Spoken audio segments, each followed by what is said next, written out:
બાકી બધી વિગત તો અમે તમારા દીકરાના બાયોડેટામાં જોઈ લીધી છે, પણ પહેલા તમે એ કહો કે તમે ઘરમાં કેટલા સભ્યો છો? દાદા એ તમે કાંઈ ચિંતા ન કરો, અમારું ફેમિલી નાનું છે, અમે 2 જણા ને અમારો દીકરો. કેમ તમારે સાસુ સસરા હયાત નથી?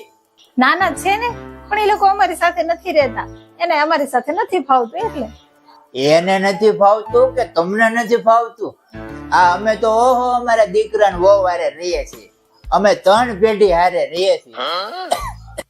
દાદા મને કઈ સમજાણું નહીં. તો એ તમને નહીં સમજાય. જો તમને સમજાતું હોત ને તો તમે તમારા સાસુ સસરાને તમારી સાથે રાખતા હોત. જે વહુને પોતાના સાસુ સસરા પ્રત્યે લાગણી ન હોય એને પોતાના દીકરાની વહુ પ્રત્યે લાગણી શું રહેવાય? જવો વેવાય. અમારી દીકરી સંયુક્ત પરિવારમાં મોટી થઈ છે એટલે એને અમારે પરણાવવાની એવા જ પરિવારમાં છે જે પરિવાર સંયુક્ત હોય. તમને લાગશે કે આ ભાભો કઈક અલગ પ્રકારનો જ છે. ખોટું લાગે ને વેવાય તો 2 રોટલી વધારે ખાજો, પણ હાલના સમયમાં જે વડીલોની સ્થિતિ છે ને એ જોઈને આ ખૂબ જરૂરી છે.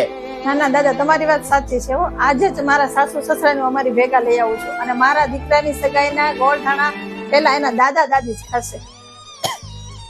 હા બરોબર.